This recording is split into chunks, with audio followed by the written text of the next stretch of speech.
At exactly 06:42 a.m. on May 15, 1942, the world of Blount County, Tennessee, didn't just wake up, numbed by the biting chill of the Appalachian dawn.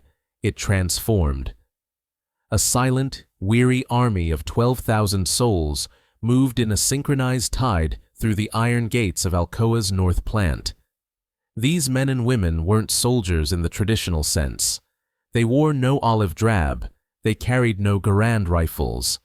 Instead, they were draped in heavy indigo denim, their pockets filled with slide rules and calipers, their lungs already bracing for the metallic tang of the foundry air. As they punched their time cards, a rhythmic, mechanical staccato that echoed like gunfire against the brick walls, the outside world felt like a fading dream. The Great Smoky Mountains rose in the distance, their ancient timbered peaks draped in a soft, deceptive morning mist that suggested a peace which no longer existed. But once you crossed that threshold, the serenity of the South died. You have to visualize the sheer, staggering geometry of the place. This was not a mere factory. It was a cathedral of high-stakes fabrication. 65 acres of continuous floor space sat huddled under a single, monolithic roof, the largest of its kind ever conceived by human architects. It was a landscape of machinery that stretched toward a man-made horizon. Massive furnaces hummed with a low-frequency vibration that you felt in your teeth before you heard it in your ears. Extrusion presses, the size of multi-story buildings, stood like iron sentinels waiting for their command. Even as the sun struggled to pierce the thick Tennessee fog outside, the temperature within this steel cavern had already surged past 90 degrees. The residual heat from the overnight shifts, the thermal ghost of 300 reduction cells, remained trapped beneath massive steel trusses that soared 7 stories into the gloom. There was no wind here, only the artificial breath of gargantuan ventilation fans that fought a losing battle against the laws of physics. The air was thick, heavy with the scent of ozone and cutting oil. The war had been raging for 6 long, agonizing months, and the memory of Pearl Harbor was a jagged glass shard in the American psyche. Every person entering the North Plant that morning carried a silent burden. They knew the smoke rising from the twisted ruins of Battleship Row in Hawaii wasn't just history. It was a call to action. They were there to forge the Vang Trang, white gold, the silver skin of a nation's survival. If you find value in these deep dives, narratives that honor the grimy, hidden machinery of our shared history, please consider subscribing. These stories take weeks of forensic research to peel back the rust and reveal the truth of the men and women who shaped the 20th century. To understand the existence of Alcoa, you must first understand the terrifying, almost gluttonous appetite of aluminum. In the early 20th century, as the world transitioned from the age of steam to the age of electricity, the aluminum company of America's executives realized a cold, hard truth. While iron was forged by the heat of coal, aluminum was summoned by the violence of lightning. It is a metal that does not exist in a pure state in nature. It must be ripped from its ore, bauxite, through a process of electrolytic reduction so energy-intensive it defies common logic. 1 pound of aluminum. That is all. Just enough to form a small junction box or a fraction of a B-17's wing spar. To birth that single pound requires 10 kilowatt-hours of sustained electrical power. To put that in perspective for the modern mind, that is enough energy to keep a 40-watt light bulb burning bright for 10 full days and nights. Now, multiply that by the millions of pounds demanded by a global war. The scale of the energy required was not just industrial, it was atmospheric. Alcoa's scouts didn't look for factory sites, they looked for waterfalls. They looked for the raw, unbridled kinetic energy of rushing water. Starting in 1910, the company began a predatory and calculated acquisition of riparian rights along the Little Tennessee River. They saw the river not as a scenic wonder of the Appalachian highlands, but as a high-speed fuel source, They began to choke the river with concrete. Between 1910 and 1940, they erected a series of industrial monuments: the Cheoah Dam, the Calderwood, the Santitla. These weren't just dams. They were the power plants for a new era of warfare. By 1913, the first smelting facility rose from the red clay of Tennessee on land that just a year prior had been swaying with the broad leaves of tobacco. The transition was seismic. Farmers whose lineages had spent 2 centuries tilling the earth for sustenance suddenly found themselves trading their wooden plows for heavy leather aprons and safety goggles. They were no longer subjects of the seasons. They were subjects of the company. By 1919, Alcoa had birthed an entire civilization, Alcoa, Tennessee, a company town in its most absolute, paternalistic form. Alcoa owned the houses. Alcoa funded the schools. Alcoa treated the water and paved the roads. Every flick of a light switch in a worker's home was a reminder of who provided the spark. The community and the company were locked in a symbiotic embrace. When the furnaces roared, the town breathed. When they fell silent, the town withered in the shadow of the mountains. The year was 1940. Across the Atlantic, the Luftwaffe was systematically dismantling the skies of Europe. On May 16th, President Franklin D. Roosevelt stood before a joint session of Congress and threw down a gauntlet that shattered the nerves of every industrialist in America. He didn't ask for incremental growth. He demanded 50,000 aircraft within a single year. To the engineers sitting in the gallery, the number felt like a fever dream. At the time, American aviation was a boutique industry, producing fewer than 6,000 planes annually. Roosevelt was demanding an 8-fold increase, not over a decade, but immediately. But as the cheers in Congress faded, a terrifying reality set in. You can't build an air force out of rhetoric. You build it out of aluminum. And in 1940, the United States was facing a materials crisis that threatened to derail the entire mobilization before it even began. The bottleneck wasn't the engines, though Cadillac and Pratt & Whitney would scream under the strain. It wasn't the pilots, though training fields would soon scar the Texas landscape. The bottleneck was the silver metal itself. An average fighter needed half a ton of aluminum. A B-17 Flying Fortress? Over 2.5 tons. And Roosevelt wanted long-range 4-engine heavy bombers by the thousands. The math was brutal. Even with every furnace in Tennessee running at a white-hot peak, the country could barely support 10,000 planes a year. To reach 50,000, Alcoa had to do the unthinkable. They had to sacrifice their secrets.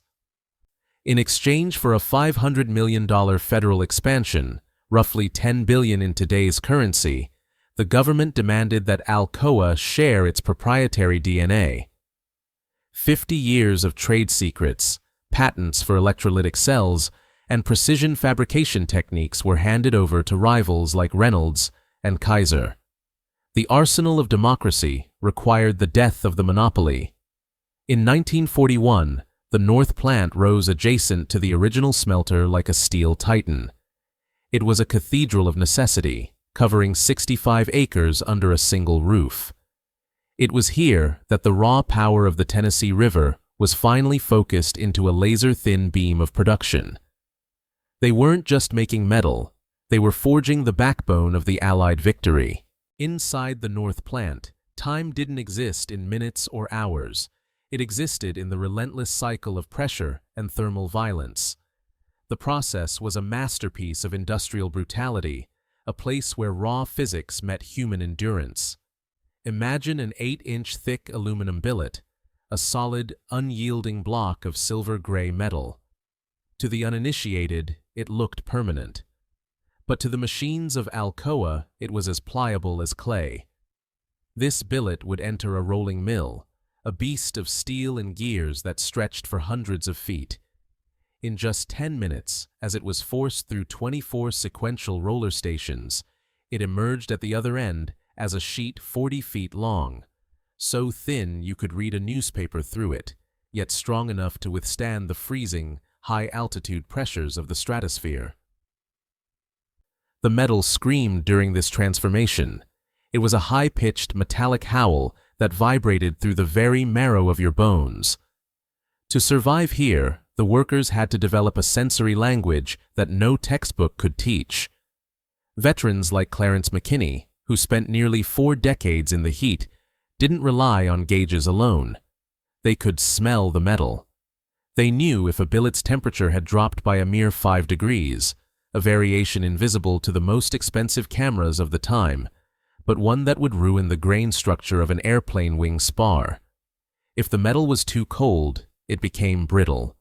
If too hot, it lost its structural integrity. A 5-degree mistake in Tennessee meant a structural failure over Berlin. But this quest for perfection was paid for in blood and skin.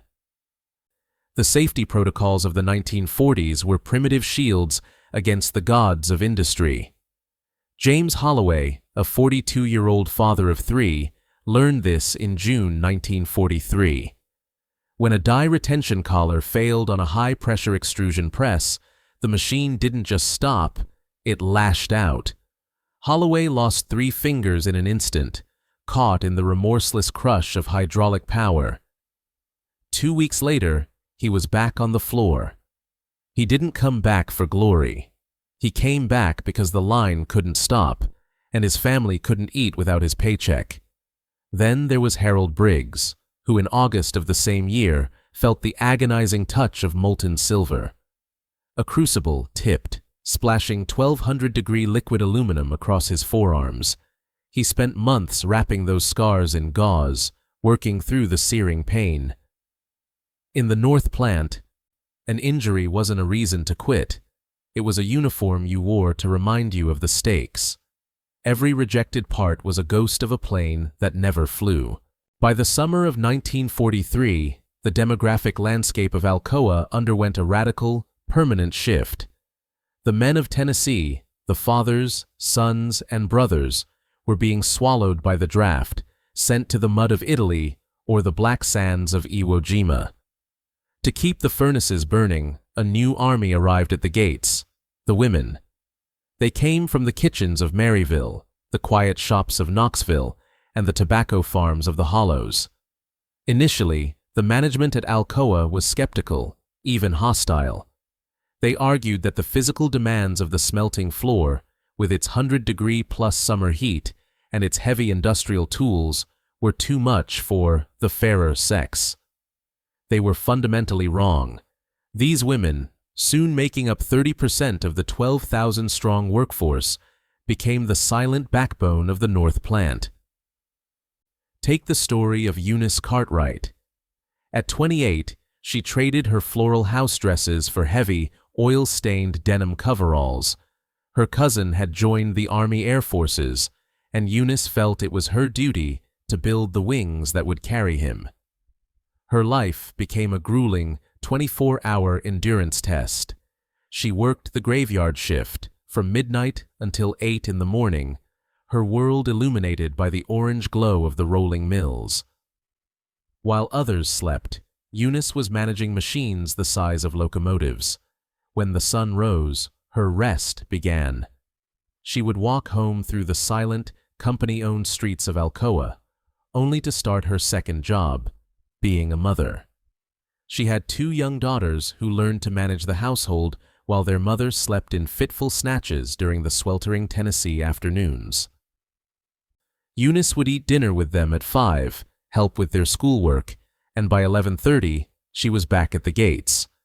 This wasn't just labor, it was a communal sacrifice. Neighbors looked after each other's children. The social fabric of this small southern town was the only thing preventing the industrial machine from tearing itself apart. These women didn't just fill seats, they mastered the cranes, the pyrometers, and the quality control stations. They understood that a microscopic crack missed by an inspector was a death sentence for a crew 10,000 miles away. They weren't just making aluminum, they were weaving the safety net of the free world. The Axis powers were not blind to the industrial symphony playing out in East Tennessee. German military intelligence, the Abwehr, understood the grim logistics of the air war with terrifying clarity. The Allied bombing campaign was a machine made of aluminum, and Alcoa was its most vital heart. They knew that if they could sever the electrical arteries of the North Plant or shatter its extrusion presses, the production of American heavy bombers would grind to a catastrophic halt. This wasn't just a theory, it was the foundation of Operation Pastorius. In June 1942, two German U-boats, the U-202 and the U-584, slipped through the Atlantic fog and surfaced off the coasts of Long Island and Florida. 8 trained saboteurs stepped onto American soil, carrying with them a king's ransom in cash and crates of explosives disguised as coal. Their target list was short, but Alcoa sat at the very top. They carried detailed blueprints of the North Plant's power supply routes and schematics of the massive TVA dams that fed the furnaces.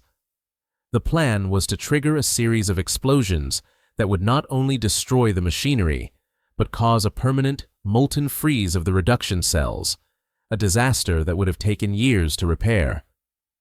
The Nazis underestimated 2 things: the vigilance of the FBI and the inherent isolation of the Appalachian foothills. The saboteurs were captured before a single fuse was lit. 6 were sent to the electric chair. 2 disappeared into the federal prison system. But the shockwave reached Tennessee long before any bomb could. The North Plant transformed into a fortress. Armed guards with orders to shoot on sight patrolled the perimeter. Background checks became a tool of survival. Yet, the real defense of Alcoa wasn't found in the barbed wire. It was found in the relentless 1,500-day streak of production. For 4 years, the furnaces never went cold. Not for holidays, not for repairs, not even for the death of a president.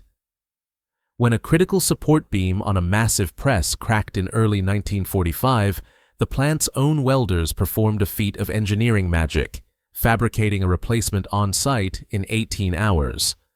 They didn't wait for permission or parts from the outside world. In the shadow of sabotage, they built their own defiance, one ingot at a time. On August 15, 1945, the air in Alcoa didn't smell like victory. It smelled like an ending. When the word of Japan's unconditional surrender reached the second shift, the machinery didn't stop, but the momentum did. The tension that had held 18,000 souls in a collective, white-hot grip for 4 years finally shattered. For 1,500 days, they had lived by the quota, driven by the knowledge that every pound of aluminum was a life saved or a battle won. Now, that urgency evaporated into the Tennessee humidity. The demobilization was a violent economic whiplash. Within weeks, the military canceled its orders. The B-24 Liberators that had been rolling off lines every hour were suddenly fossils of a war that no longer needed them. By September, 4,000 workers, the very people who had forged the wings of liberation, were handed their final pink slips in a single afternoon. By December, half the factory was dark. The company town that had grown fat on the diet of war began to starve. But the most haunting part of the story lies in what happened to the metal. Thousands of these magnificent silver birds, the B-24s, the B-29s, the Mustangs, were flown to massive boneyards in the Arizona desert. There, in a poetic and brutal industrial irony, the aluminum was fed back into the furnaces. The metal that had survived anti-aircraft fire over Berlin and firestorms over Tokyo was melted down to become engine blocks for family station wagons, siding for suburban homes, and soda cans for a new generation. Today, parts of the North Plant still stand as hollowed-out monuments of stained concrete. If you walk those abandoned aisles, you can still feel the thermal ghost of 1942. The workers are mostly gone now, their names fading in dusty payroll ledgers. But they didn't need medals. They didn't need parades. Their legacy isn't found in the history books, but in every aluminum wing that still glints in a museum and every civilian product that bears the DNA of their sacrifice. They were the ordinary titans who showed up, shift after shift, in 100-degree hell to build the skin of the free world. And as long as a single B-24 remains in the sky, the heartbeat of Tennessee still echoes in the clouds.